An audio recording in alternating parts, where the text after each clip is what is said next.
यस्य स्वयं स्वभावाप्तिरभावे कृत्स्नकर्मणः तस्मै संज्ञानरूपाय नमोस्तु परमात्मने। चलो 24 भगवान की जय।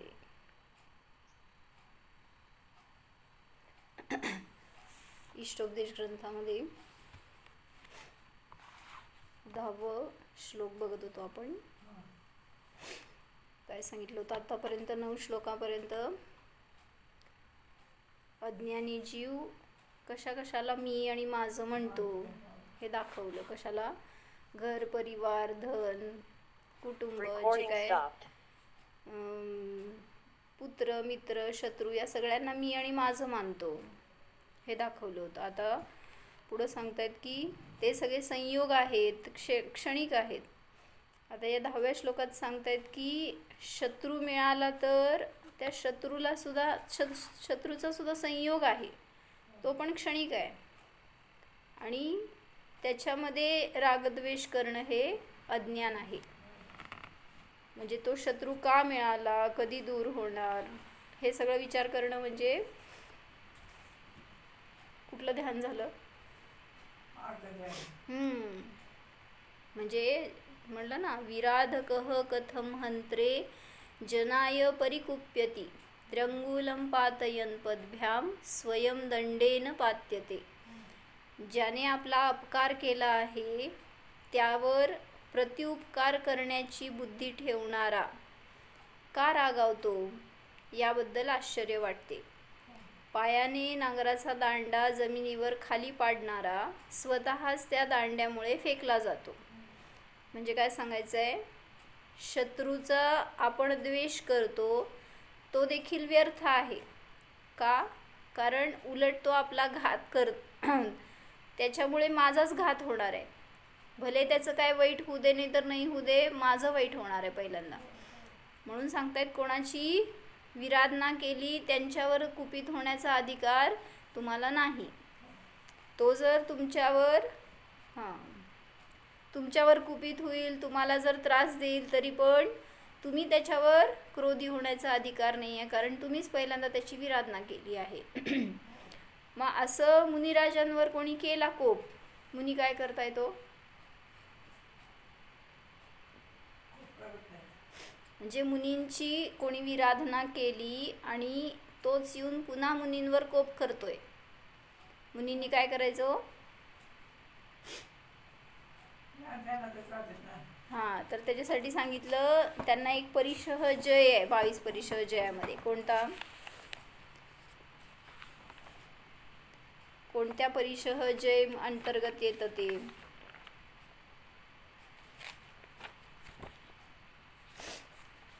अरती परिशह जय म्हणलं त्याला. म्हणजे काय? मुनी तर ज्ञान ध्यानाची परिणती ठेवतात, तीच धारा असते त्यांची. वारंवार चिंतन त्यांचं स्वभावाकडंच असतं. सदैव त्यामुळे ते प्रसन्न असतात. त्यांची विशुद्धी निरंतर वृद्धिंगत होणारी असते. ज्ञान आणि वैराग्याचं बळ त्यांच्याजवळ अधिक असतं. त्यामुळं सांगितलं की एक पर्यायामध्ये त्यांच्या गंभीरता असते, स्थिरता असते, एक विशुद्धी असते. आणि तशी विशुद्धी आपल्याकडं नाही, कारण तशा प्रकारची आपली धारा नाही आहे. आपला विषय सतत पर आहे, सतत कषाय आहे, सतत भोगाच्या विषयी आहे. त्यामुळं तिथं त्या परिणामांमध्ये विशुद्धी नाही, अशुद्धीच आहे. तर सांगितलं मुनींना अरती परिशह जयी म्हणले जातं. का म्हणलं जातं, कधी म्हणलं जातं, काय माहिती आहे? अरती परिशह जयी कधी म्हणायचं?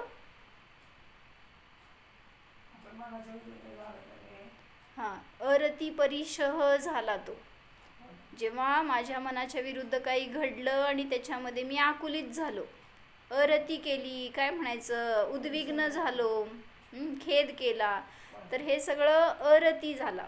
आणि त्याच्यामध्ये त्याला जिंकणं, तसे परिणाम न होणं, त्या कर्मांच्या उदयाचं निमित्त असताना सुद्धा त्याला म्हणलं अरती परिशह जय. मग मुनींवर असे अनेक प्रसंग आहेत. जसं कोणी स्वतःला जाणलं तर परिचय जय म्हणतात. बरोबर. ते सहन केलं नसतं मग. नाही त्याचे परिणाम केलं. बरोबर. त्या परिशहामध्ये जो स्वभावाची साधना करतोय त्यालाच परिशह जय म्हणलं. असं नाही की क्रोधाचा उदय आला आणि त्या क्रोधाला दाबलं म्हणजे परिशह जय नाही आहे. आज नाही व्यक्त केला, परत व्यक्त केला कधी काळाने, तर तो त्यासाठी तो परिशह जय नाही आहे. म्हणून सांगतायत परिशह जय म्हणजे स्वभावाला जिंकणं, जाणणं, त्यात राहणं. जेव्हा हे उदय येतात आणि त्यावेळेस ते उदय असे निर्जरित होऊन जातात, तिथं म्हणलं परिशह जय. तर सांगितलं कोणताही प्रसंग असू देत, प्रतिकूलता असू देत, मुनिराज त्यामध्ये अरती करणे, उद्वेग करणे, शोक करणे हे त्यांच्या ठिकाणी दिसून येत नाही. म्हणजे त्यांना हा भाव उत्पन्न होत नाही. बहिरंगात काहीही हो, जसे आहार घेतायत आणि बाहेर समजा उन्हाळा आहे, उष्ण ऋतू चालू आहे आणि पाणीच मिळालं नाही, अंतराय आली, काय करणार हो?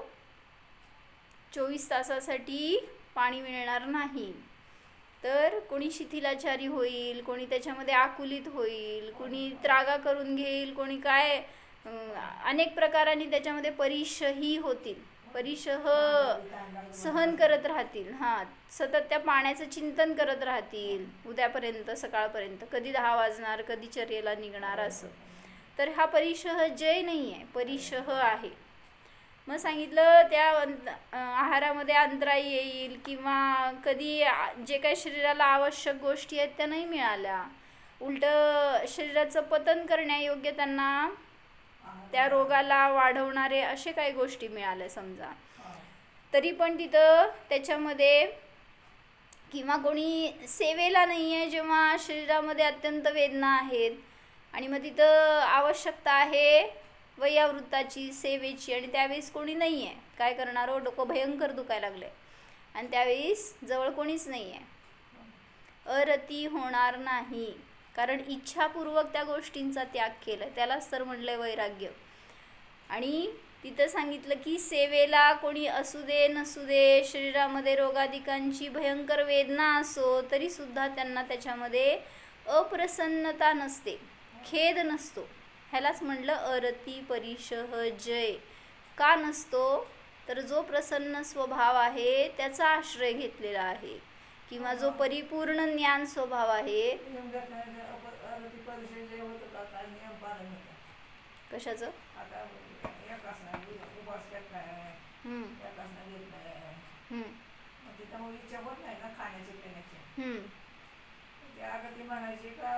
कशाला अरती? मग अरती परिशह जय कधी उदय आलाय आणि मी त्याच्यामध्ये आकृष्ट झालो नाही तर परिशह जय झाला. मग तुमचा प्रश्न काय आहे? उपवास केला आणि काय झालं? इच्छा झाली नाही तिकडं, मग सगळे परिशह जय लावायचे त्याच्यामध्ये. म्हणजे मुद्दाम अरती उत्पन्न होणार आणि मग मी त्याला जिंकणार असं नाही आहे. म्हणजे तिथं क्षुधा परिशह जय झाला का नाही? ज्या दिवशी उपवास केलं, एकासन केलं, तर तिथं तो परिशह जय झाला, करावा लागला नाही, कारण तिथं मी आनंदी आहे, स्वभावामध्ये आहे, मी खाणारा नाही जाणणारा ह्याचं वेदन करतोय, तर तिथं कसलं उपसर्ग झाला आपल्यावर?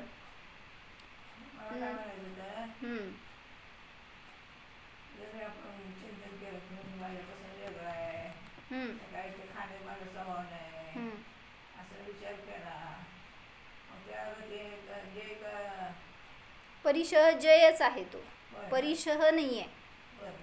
मी खाणारा नाही आहे, जाणणारा आहे असं चिंतन करणं. परिशह म्हणजे त्रास वाटणं, त्या गोष्टीचं दुःख होणं, आकुलता होणं, ह्याला परिशह म्हणलं. म्हणजे जसं म्हणलं उपवास केलाय आणि रात्रीतनं भूक लागली तर त्या भुकेच्या वेदनेंना सहन करेना, कधी सकाळ होती, किती त्रास होतोय, ही आकुलता म्हणजे परिशह झाला. उष्णता वाढली आहे तर कधी पाणी प्यायला मिळणार, किती त्रास आहे, ही सगळी आकुलता म्हणजे परिशह झाला.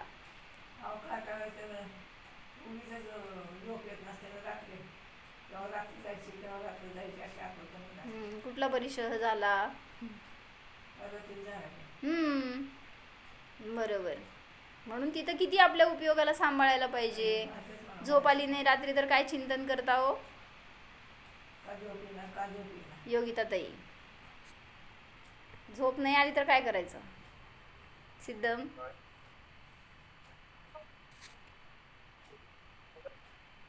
काय बोललेलं ऐकूच आलं नाही तुमचं मला.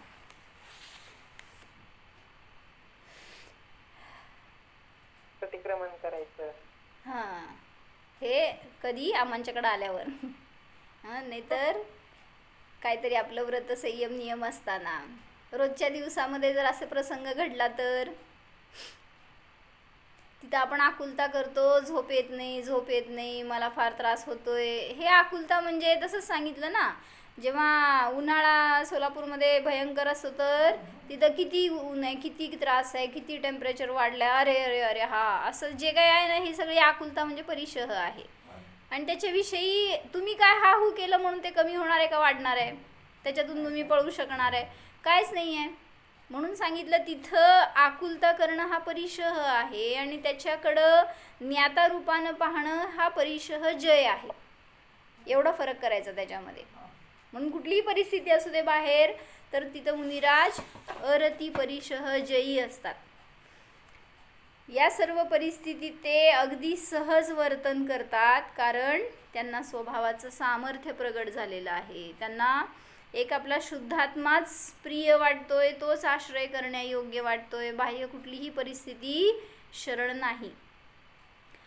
कारण अजून काय कारण आहे ह्याचं? त्यांना असं का वाटतं की ही परिस्थिती मला दुःखी करू शकत नाही? का वाटतं हे? हेतू काय? तर सांगितलं, कारण आलेला प्रसंग त्यांना जाताना स्पष्ट दिसतो. काय म्हणले? कोणताही प्रसंग आलाय हे समजतंय तुम्हाला, त्या आलेल्याला तुम्ही आला आणि त्याला धरून बसताय आणि हे असं असं असं असं नको, असं नको हे चिंतन करताय, तोपर्यंत तो प्रसंग निघून गेलाय त्या समयामध्ये, त्या वेळेमध्ये. पण आपण त्याला धरून बसतोय आणि त्याचं चिंतन करतोय ना, त्याच्या निमित्तात तो तुमच्याजवळ राहिला असं वाटतंय. नाहीतर किती वेळ आहे उदय? कुठलाही उदय असू दे, अंतर्मुहूर्तापेक्षा अधिक नाही धावणार, बदलणार आहे नियमाने. अशुभाचा उदय असला तरी बदलणार आणि शुभाचा उदय सुद्धा बदलणार आहे. म्हणून सांगितलं ते काय पाहतायत, हा प्रसंग आला, गेला, संपला हे सगळं जाणतात आणि तसं स्वीकारतात. कुठलाही प्रसंग आलाय तर तो जाणार आहे, गेला, संपला, त्याच्यामध्ये माझं अस्तित्व नाही किंवा ते म्हणजे मी नाही, ते मला दुःखी करू शकत नाही, हे सगळं जो स्वीकारतो, जाणतो आणि स्वीकारतो, त्याला कशाला परिशह होणार? म्हणून ते त्याच्यामध्ये सुखी राहू शकतात हे सांगतायत. त्या प्रतिकूलतेला ते क्षणिक जाणतात, त्यामुळे दुसऱ्या पर्यायात लगेच आपली समता बुद्धी प्रगट झालेली असते. त्याच समयात म्हटलं तरी चालेल, ज्या समयात समजा उष्ण परमाणूंचा अनुभव झाला, काय आपल्या शरीरामध्ये तृषा वेदना भयंकर उसळली हे समजलं, तरीसुद्धा ते त्याला जाणण्याचं कार्य करतायत. ते म्हणजे माझ्या दुःखाचं कारण आहे हे मानत नाहीत, म्हणून तिथं त्यांना दुःख होत नाही. म्हणजे असा त्यांचा ज्ञानोपयोग, काय म्हणायचं, आनंदाचा अनुभव इतका सुंदर आहे, तर मला तसं सुंदर आयुष्य नाही का मिळू शकत हो? कसं मी सुंदर रीतीने जगू शकणार? कसं माझ्यामध्ये सुद्धा त्या ज्ञानात स्थिरता येणार? तर हे अवलंबन घ्यायला पाहिजे. म्हणून ते निरंतर भरपूर सुखाचा भोग घेतात व सतत आनंदी राहतात. अशा अरती परिणामांना आपणही जिंकू शकतो. त्या कर्मांच्या उदयामध्ये अशी शक्ती नाही की ते मला खेद उत्पन्न करतील. मग मी का खेद खिन्न होतो? म्हणून त्यांनी एक वाक्य काय सांगितलं की 3 लोकातील सर्व पदार्थ मिळून सुद्धा हे जीवा तुला आकुलित करण्यास समर्थ नाही आहेत. सगळे प्रतिकूल पदार्थ एकत्र आले तरी एका समयासाठी सुद्धा हे जीवा तुला कोणीही दुःखी करू शकत नाही. एवढं सामर्थ्य नाही आहे त्यांच्यामध्ये. कारण ते पर आहे आणि मी ज्ञाता आहे, तर हां ते ने आहेत, ते माझ्यापासून भिन्न आहेत.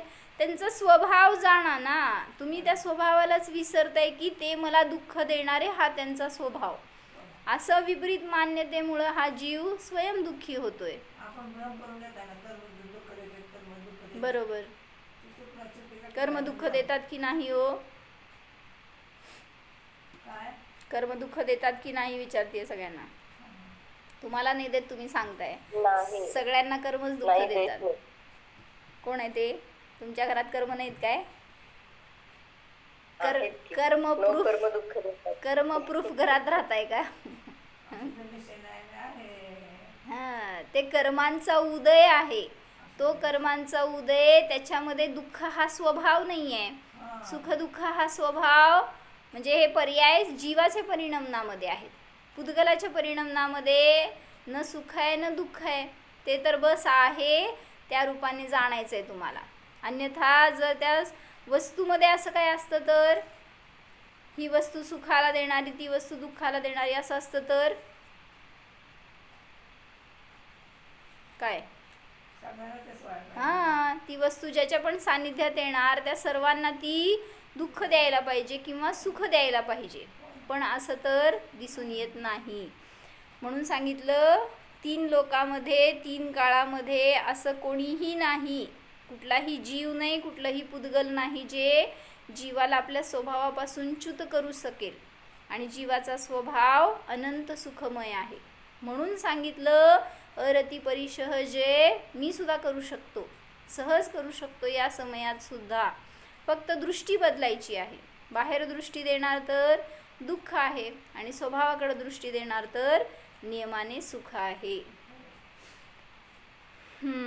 त्याच्यासाठी सांगत होतो आपण की विराधना करणारा जीव, जर कोणी त्याला त्रास द्यायला आलाय, तो विराधक, मी विराधना करणारा, आणि मला ज्याची मी विराधना केली तो जर त्रास द्यायला आला तर त्याच्यावर मी कसं काय कुपित होतो, व्हायला नकोय, हे सांगितलं या श्लोकामधून. मग त्यासाठी एक घटना सांगितली होती मागं. कोणाची? अहिल्यादेवींची घटना सांगितली होती मागं, आठवत आहे? मग ते समाज संस्थापक होते ना, काय म्हणायचं त्यांना? कोण होते अहिल्यादेवी? कोण होते ते? सुधारक काहीतरी, संस्थापक असं होते. कुठल्या तरी संस्थेचे ते मॅनेजमेंटमध्ये वगैरे होते. आणि त्यांचं रूल्स होते, असे प्रिन्सिपल्स होते की हे असं तर असंच फॉलो करायचं, अशा प्रकाराने. तर त्यावेळेस तिथं काय झालं की त्यांनी सगळ्यांना सांगितलं होतं की कोणीही असू देत, जीव गेला कोणाचा तर त्याचं दंड जीव. तुम्ही कोणाचा जीवाचा घात केला तर तुम्हाला मृत्यूदंड.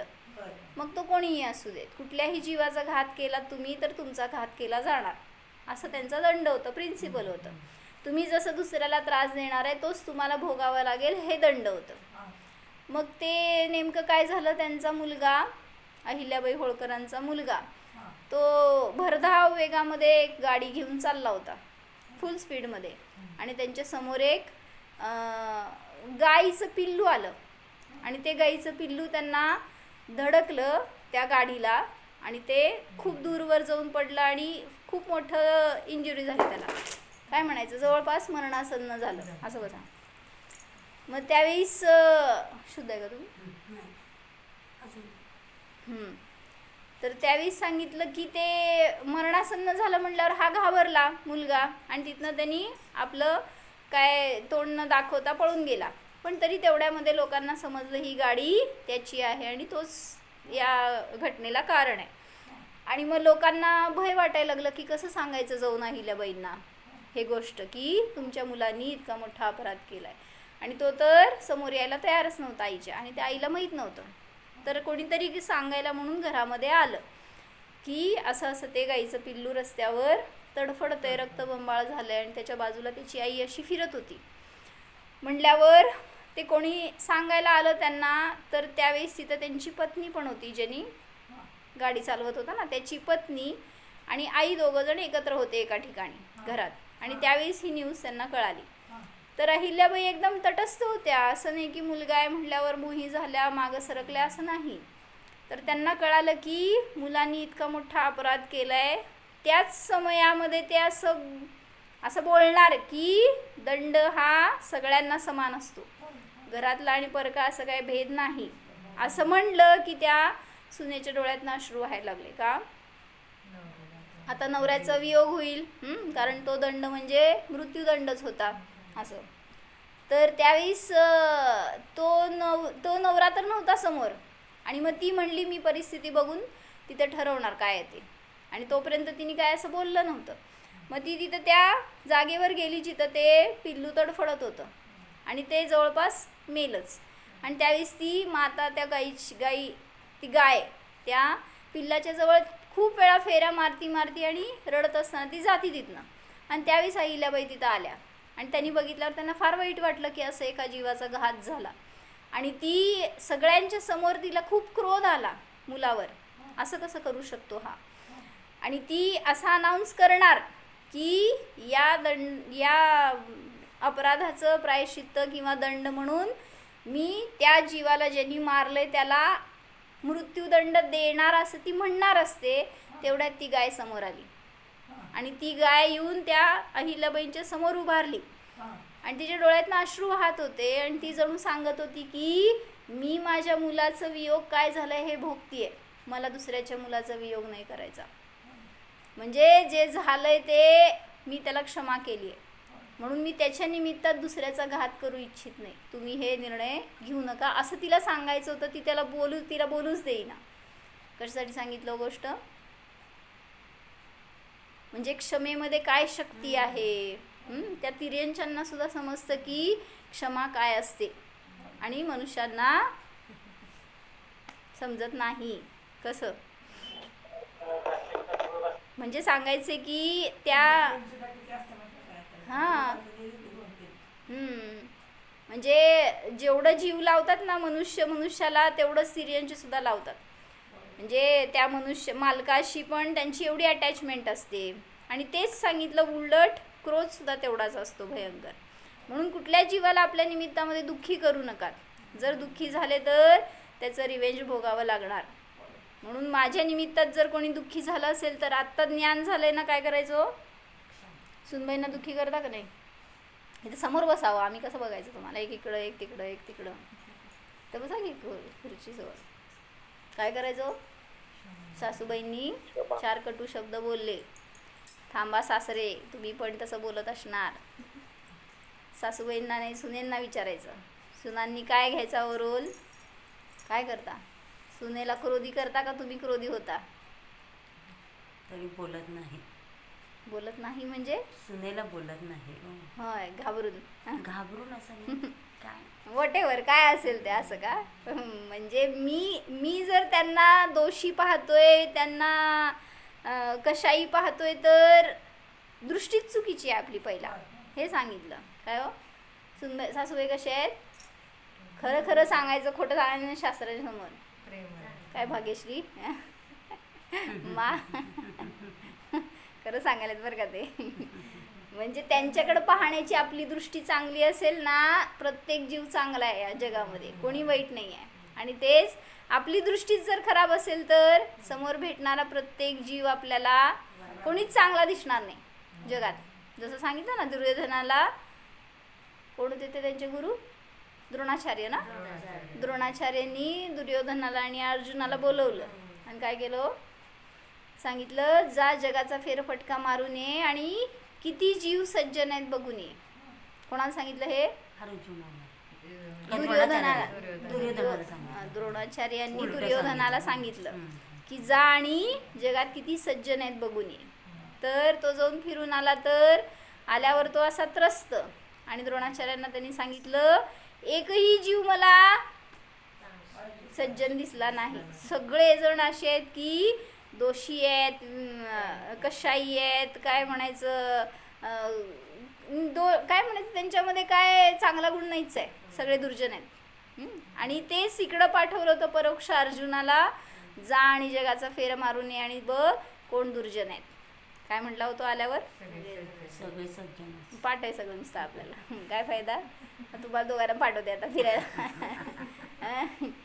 काय आपण जाऊन फेरफटका मारून यायचं आणि काय बघायचो?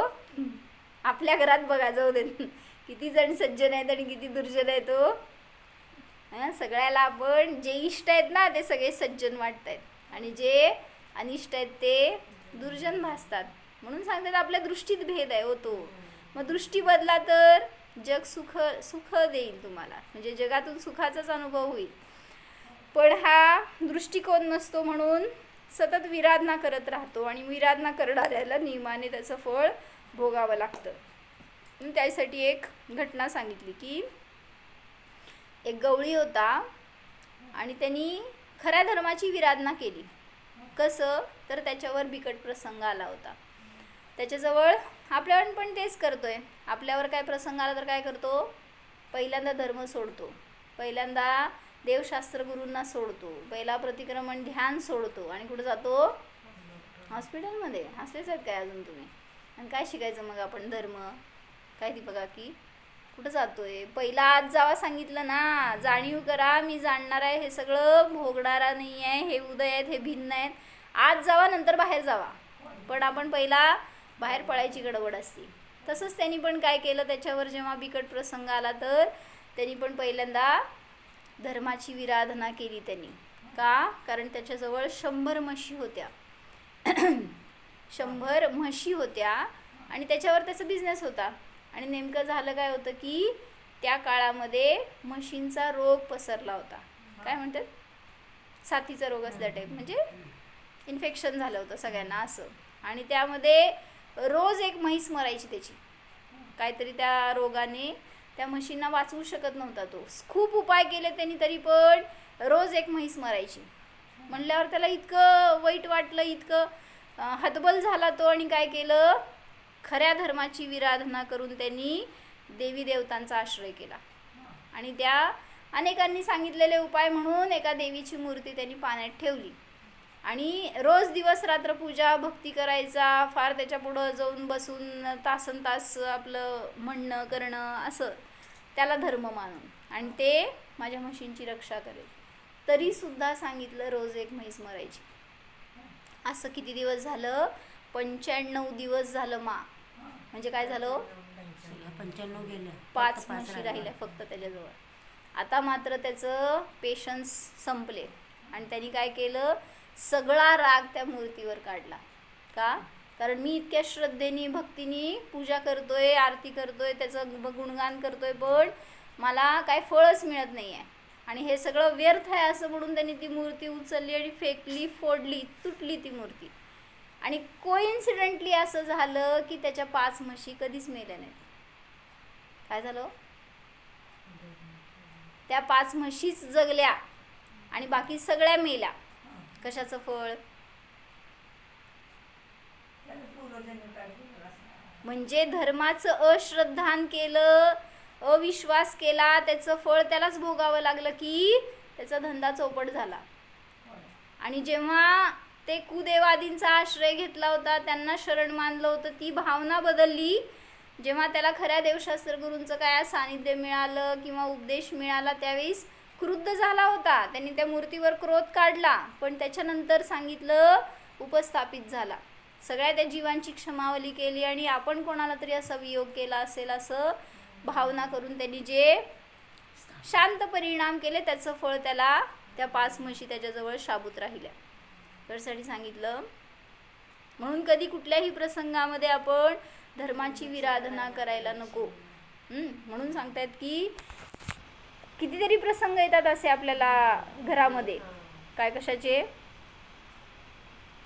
क्रोधाचे, कोणाला तरी संकलेशाचे, मानकषायाचे, असे अनेक प्रसंग येतात. हां, बरोबर, पटलंय त्यांना. आणि मग असं त्या प्रसंगांमध्ये आपण विचलित होऊन जातो तर होय ना. का भांडून आला काय घरामध्ये कामवालीवर? मग सुख मिळालं का दुःख मिळालं? मग काय फायदा तसंच भांडून? कालच आम्ही कामवालीचंच घेतलं होतं उदाहरण, ऐकलं नाही तुम्ही? त्या कामवालीवर आपण 5 दिवस कशाचं फळ?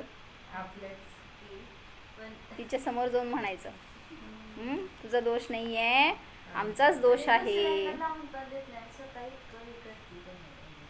किती वाईट आहे बघा. कोण? लगेच 4 बोट त्यांच्याकडे नाही तुमच्याकडे आलेत. ती वाईट नाही आहे, आपणच वाईट आहे अशी भेटली आपल्याला, म्हणजे आपण केलंय तिच्याबरोबर पूर्वी असं म्हणून. तुम्ही पण कामाला जात नव्हता माहिती आहे का 5 दिवस जेव्हा ती मालक होती आणि तुम्ही नोकर होता. म्हणजे आपण केलंय ना तर कुठल्या ना कुठल्या रूपाने ते आपल्यालाच मिळतं भोगायला. म्हणून त्यांचा क्रोध करून काय फायदा नाही. म्हणून सांगितलं, जसं नांगराचा दांडा खाली वाकून हाताने दाबून ठेवावा लागतो, पण तसे न करता जो दांड्यावर उभे राहून पाते पायाने पाडण्याचा प्रयत्न करतो तो स्वतःच दांड्यावरून फेकला जातो. तीच दशा शत्रूवर द्वेष करणाऱ्याची होते. ज्याने आपला अपकार केला आहे त्याला शत्रू समजून आपण त्याचा द्वेष करतो, त्याच्यावर रागावतो, पण त्याचे फळ तो पुन्हा आपला सूड घेण्याचा प्रयत्न करतो. याप्रमाणे द्वेषाने द्वेषच वाढत जातो. काय कळलं?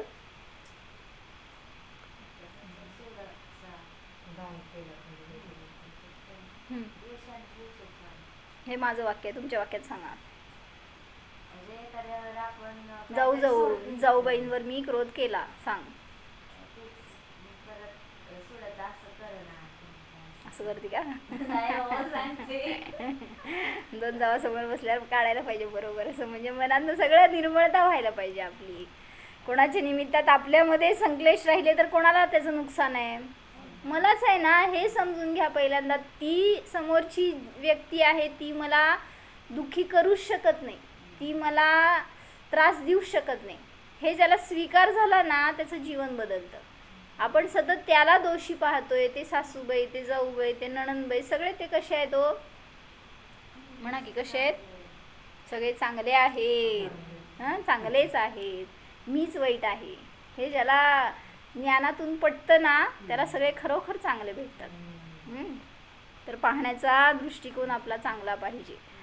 म्हणून त्यांनी एक श्लोक घेतला इथं, सुखम वा यदि वा दुःखम येन यच्च कृतं भुवि अवाप्नोति स तत्तस्मात् एष अवाप्नोति स तत्तस्मादेश मार्गः सुनिश्चितः. म्हणजे सांगायचं आहे की सुख असू दे किंवा मनुष्य दुसऱ्याचे चांगले किंवा वाईट करतो, त्याचे फळ त्याच्यापासून चांगले किंवा वाईट मिळते. मी दुसऱ्याचं चांगलं वाईट करतो तर मला तसंच फळ मिळणार, चांगलं किंवा वाईट. हा जगाचा किंवा व्यवहाराचा न्याय सुनिश्चित ठरला आहे. जसे करावे तसे भरावे. आपण जरा असं लिहून ठेवायचं घरामध्ये, काय आपल्याला जिथं आपण उठतो बसतो ना जास्त तिथं लिहून ठेवायचं, जसे करावे तसे भरावे. असं लिहिल्यावर ते वाचल्यावर आपल्याला भाव होतील का हो त्या पराला दोष देण्याचे? मी दोष दिला तर नियमाने मला दोषी बनावं लागणार आहे. एक दिवस मला ते सगळे शब्द ऐकून घ्यावे लागणार आहेत. जसे करावे तसे भरावे. मुलांवर हात उचलता काय? रागवता काय? मुलांना रागवायचं का नाही रागवायचं? मग प्रेम केल्यावर बिघडतात का सुधारतात? एक तर बोलते का शब्द, काय करायचं? अनुशासन म्हणायचं त्याला. अनुशासन करायला पाहिजे ते करणार. पण जर क्रोध, आणि मातेला कधी पुत्राबद्दल क्रोध नसतो पण ती क्रोधी होती हे दिसतंय ना, मग तसं तुम्ही इतरांविषयी का नाही करत हो? अंतरंगातून निर्मळ राहावा. बाहेर कदाचित होतील तुमच्याकडनं कशा आहे ते उद्वेगात त्या उदयामध्ये, पण असं अंतरंग निर्मळता असती का आपली? असं धुसफुसत असतो सतत. काय कधी भेटू देत मी बघणार आहे, नाहीतर चान्स मिळू दे मला एकदा, बस दाखवते मी. म्हणजे काय झालं? हे परिणाम नको. इतकं अंतरंगातनं अशुद्धी वाढते ना, त्याच्या निमित्तात आपण आपली शक्ती नष्ट करतोय असं ते खात राहतं आपल्याला आतमध्ये.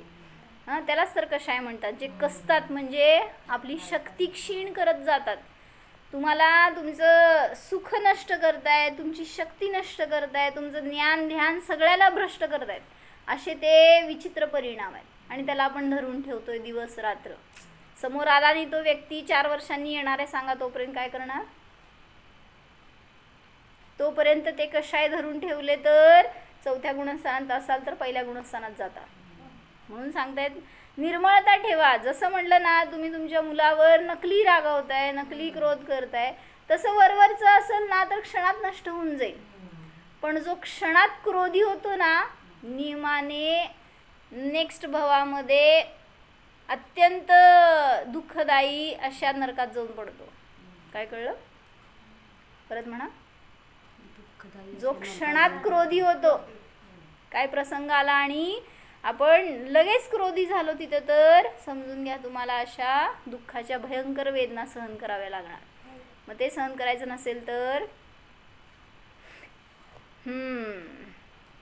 आपण जरा दुसऱ्याचे चांगले केले, दुसऱ्याला सुख दिले, तर तोही आपले कल्याण करतो. पण जर आपण दुसऱ्याचे वाईट अहित केले, तर तो देखील आपले वाईट केल्याशिवाय गप्प बसत नाही. हा जगाचा न्याय आहे. जसं सांगतो, त्या सापाला छेडायला गेला तर काय होतंय हो? जाऊ देत, मुलांना छेडला घरामध्ये तर ते खेळायला लागलेत आणि त्यांचं खेळ जाऊन काढून घेतला तर तुमच्या स्वयंपाकात येऊन ते कारभार करून ठेवणार काहीतरी. म्हणजे तुम्ही त्यांना डिस्टर्ब केलंय ना, तुम्हाला डिस्टर्ब करणार, तुमचं पीठ तर सांडणार, पाणी तर सांडणार, सगळं 12 वाजवणार तुमच्या स्वयंपाकामध्ये. म्हणजे असं आपण केलं तर आपल्यालाच ते भोगावं लागणार. यावरून आपल्या हिताची इच्छा करणाऱ्या पुरुषाने दुसऱ्याचा कधीही द्वेष करू नये. आणि द्वेष करणारा जीव नियमाने अनंत काळापर्यंत दुःख भोगतो. म्हणून सांगितलं, काल ती स्टोरी सांगितली होती काय, त्या स्त्रीची, तिच्या डोळ्यासमोर तिच्या पतीचा अंत होतोय. कोणी केला? त्या पतीच्या मोठ्या भावानी त्याच्या डोक्यामध्ये दगड घातला होता. का? त्या स्त्रीची प्राप्ती व्हावी म्हणून. म्हणजे भाऊजाईची, ती सुंदर असते दिसायला. आणि मग त्याच्या डोक्यात दगड घातला तर तिला कळालं की ही परिस्थिती सांभाळण्याची आहे, कोणावर क्रोध करण्याची नाही आहे. मग त्यावेळेस ती त्या पतीला संबोधन करायला जाते की तुम्ही माझा अनुराग करू नका आणि भावाचा द्वेष करू नका. ही वेळ तुम्हाला आत्म्याची साधना करण्याची आहे, तुमचा भाव सुधारण्याची आहे. तुम्ही जर या रागद्वेषात अडकलात तर नियमाने तुमचं नुकसान होणार आहे. असं सांगून तिने त्यांचं समाधी मरण साधलं. तर त्यांचं नसून तिने काय केलं सांगा तिच्यासाठी? काय काय केलं मा? तिने तिच्यासाठी काय काय तयारी केली? तिला काय काय फळ मिळणार? तिला समाधी मरणाची प्राप्ती. ठीक आहे, तिचं पण समाधी मरण होणार. अजून तिने पण त्याच्याबद्दल अनुराग धरला. बरोबर, तिला पण वितरागता आली थोडी त्यांच्याविषयी. अजून सांगितलं अनंत दुःख जे मिळणार होतं ना, तेवढ्या मोहाच्या परिणामाने ते थांबलं. म्हणजे ती स्वतः ज्ञाता राहिली आणि त्यांना ज्ञाता राहण्याचा उपदेश दिली तर म्हणजे दोघं मिळून नरकात गेले असते. का? मी बघितलं त्यांना मरताना आणि मी रडत राहिले तर त्यांची पण दुर्गती आणि माझी पण दुर्गती. म्हणून तिने तेवढं समाधी मरण साधलं तर एकतर वैरभाव संपला, कोणाशी? दिराविषयी वैरभाव राहिला नाही. त्याचं फळ तिला स्वतः शांतीचं जीवन मिळणार. वर्तमानात सुद्धा ती शांतीने जगेल आणि भविष्यात सुद्धा. म्हणून वैर संपलं, वैराच्या बरोबर नरकगमन संपलं. जिथं वैर नाही राहिलं तिथं नरकामध्ये स्थान नसतं. आणि त्या निमित्तामध्ये होणारं अनंत दुःख नष्ट झालं. म्हणजे तुमच्या एका परिणामाने आपण अनंत दुःखाला बोलवतोय, आमंत्रण देतोय हे कळत नाही. म्हणून किती सावधानता पाहिजे. कुठलाही प्रसंग असू दे, त्या मुनींवर उपसर्ग कमी असतात, पण संसारी गृहस्थी जीवावर प्रतिसमयाला असे अनेक उपसर्ग असतात. मग त्या उपसर्गांमध्ये ज्ञाता स्वभाव समजला ज्याला, तो त्यातून सहज बाहेर पडू शकतो. आणि ज्याला ते नाही समजलं तो पंढरपूरला क्रोधामध्ये, कषायामध्ये, दुःखामध्येच. काय हो घराचं नाव? काय घराचं नाव दीपका की? घराचं नाव काय असतं? आत्मदर्शन. होय, तिथं आत्माच दिसत नाही, माहिती आहे का? आत्मदर्शन नाव ठेवलं तर घरच दिसतंय, आत्माच दिसत नाही. काय हो घराचं नाव काय? काय ठेवायचं काय? ते म्हणाले धर्मशाळा नाव ठेवा, नाही तर नरकावास नाव ठेवा म्हणले. काय ठेवायचं? रत्नप्रभा. छान नाव आहे ना? पहिल्या नरकाचं नाव आहे. मग तिथं आत जाताना राहताना असं व्हायला पाहिजे आपल्याला की कधी इथनं मी बाहेर पडेन, तर तो जीव सुखी राहू शकतो. अन्यथा त्या घरातल्या प्रत्येक वस्तूंमध्ये मोह अडकलेला असतो आपला, आणि मग मरताना सगळ्या वस्तू डोळ्यासमोर दिसतात, आणि नाही दिसली तर असमाधी होते. म्हणजे म्हणून सांगतायत की आपण स्वतःचं दुःख ओढवून घेतो. म्हणून जेवढं न्यायिक राहतो, जेवढं शांत स्वभावाचं वेदन करतो, तेवढं सुख आहे. म्हणून स्वभावाला जाणा. ओम.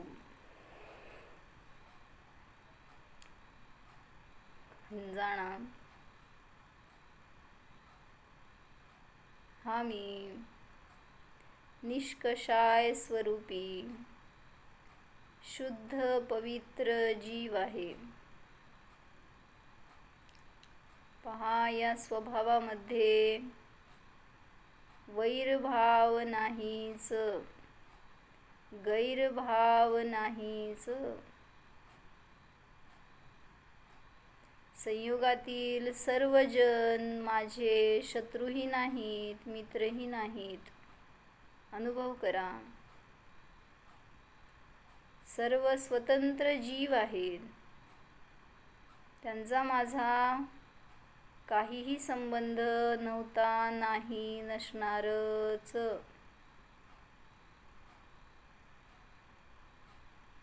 त्या सर्वांचा हा मी मात्र ज्ञाताद्रष्टाच आहे. कोणीही माझ्यासाठी इष्ट नाहीच, अनिष्ट नाहीच.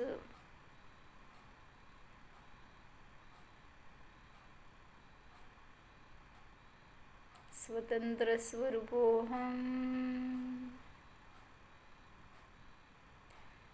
जाननहार स्वरूपोऽहम्. ओम. विसर्जन. नमो अरिहंता.